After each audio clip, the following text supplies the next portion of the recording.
Welcome to Brown Struggle in Canada, and today we are taking you to Halloween haunt at Canada's Wonderland. This is the first weekend when the Halloween haunt officially started for this year. Before entering the park, we downloaded the Canada's Wonderland app to see the map for the Halloween haunt. The map had the location of the haunts, scare zones, shows, restaurants, and of course the rides. We were very pleasantly surprised as soon as we entered into the park, especially saying I really loved the lighting and the atmosphere they created with the mist. It was some of the most beautiful lighting I've seen.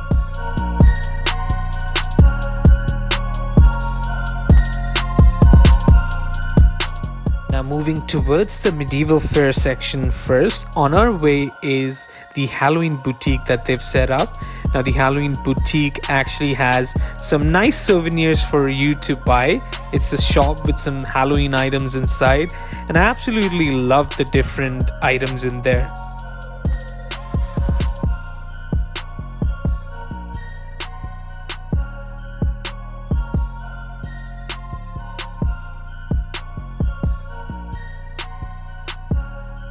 Now, after spending some time at the Halloween boutique, we're on to our next destination.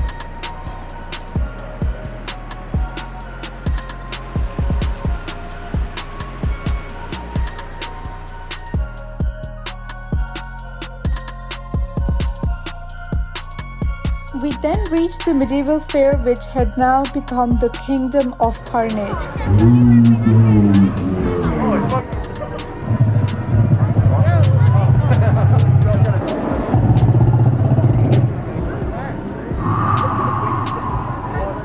We must say the setup was quite impressive. We came across the walking deads of this kingdom, lingering around, scaring everyone who was passing by.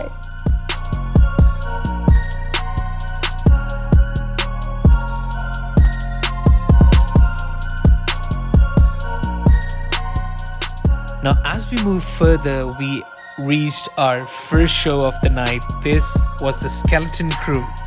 This was actually one of my favorite shows of the night because it was a circus style show which had several stunts, and I always wondered how they were able to do it because I would never be able to practice enough to do something like that. Here are some highlights from the show.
Considering how rare the circus shows are becoming, it was really interesting to watch this. All the rides during the Halloween haunt were extremely busy, so if you want to see all the shows, we suggest that you do those first before taking any rides. There were many other live performances happening in between the scare zones. The mist, lighting, the rides at night, and the music made this whole Halloween experience worth it.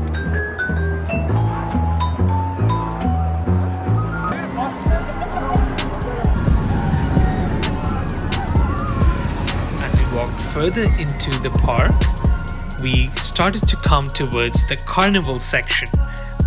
And it just so happened that the freak show was getting started at that time. To be honest, it was a little bit too much for us, so we actually left for the next area.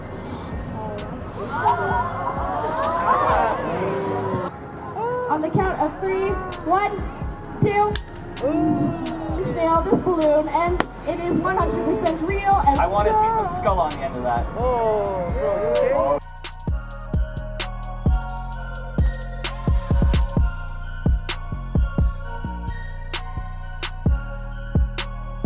The farmstead was full of jump scares. It was a very dark area, so unfortunately we were not able to get too many clips inside.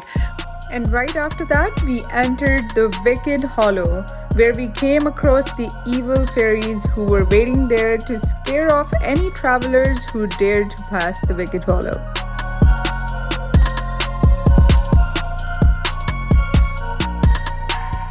And I only got one jump scare in this section, so I'm gonna say I did good. Right after that, there was a small town set up under the Wonder Mountain called Trick-or-Treat. And in this scary little town, there were scare actors who were dressed up as the evil, creepy kids who were wandering in the streets of this town, trying to trick anyone who was passing by.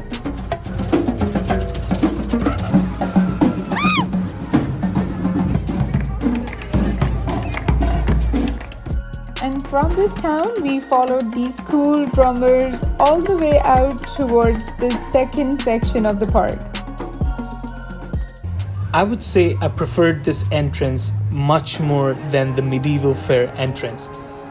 In my opinion, this was single-handedly the best place to take the photo for the night. So if you're posting any photo, this would be the spot to take it.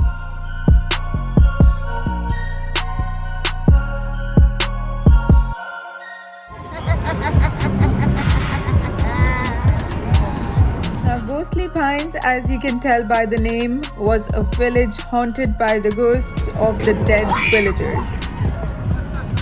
They were terrorizing any mortals trying to enter this village. And now we arrived at the Forest of Fear.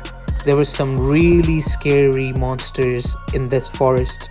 It was a very dark location, but when you looked towards the light, you actually saw some very huge figurines until you actually reach it.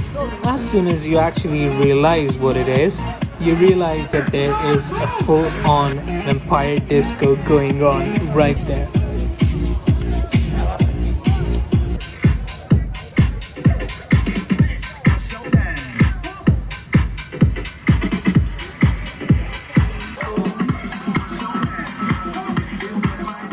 Now, this is the area where you can actually have some fun.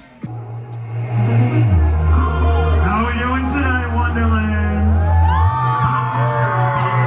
The DJ was playing some really energetic music to set up the mood, which can get anybody moving, along with the dancers who were encouraging everybody to dance. I really enjoyed this one.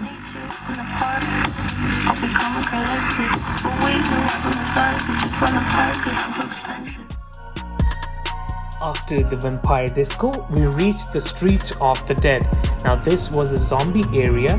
There were some zombies carrying different props like broken hands and broken feet, and it was a little gory, but it was definitely interesting to see how these elements mixed together with these pumping lights actually created a very scary experience.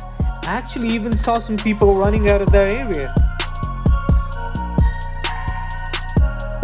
So after this, we started walking back towards the exit, and along the way we're actually thinking about everything that we have seen today.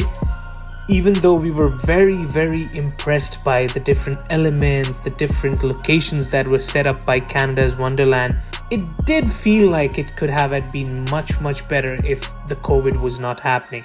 So in our honest opinion, I believe that it's definitely worth visiting Halloween Haunt if you've got the season's pass. I would definitely recommend it, but specifically buying tickets for the Halloween haunt, I probably would not recommend doing that. I would say you're much better off spending the money booking Halloween's haunt at something like Casaloma, which would be much more thematic than it is here at Wonderland this year.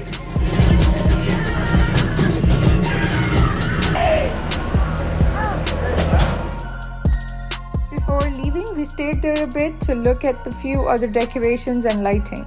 We still appreciate all the effort the Canada's Wonderland has made this year to reopen the Halloween haunt in these crazy times.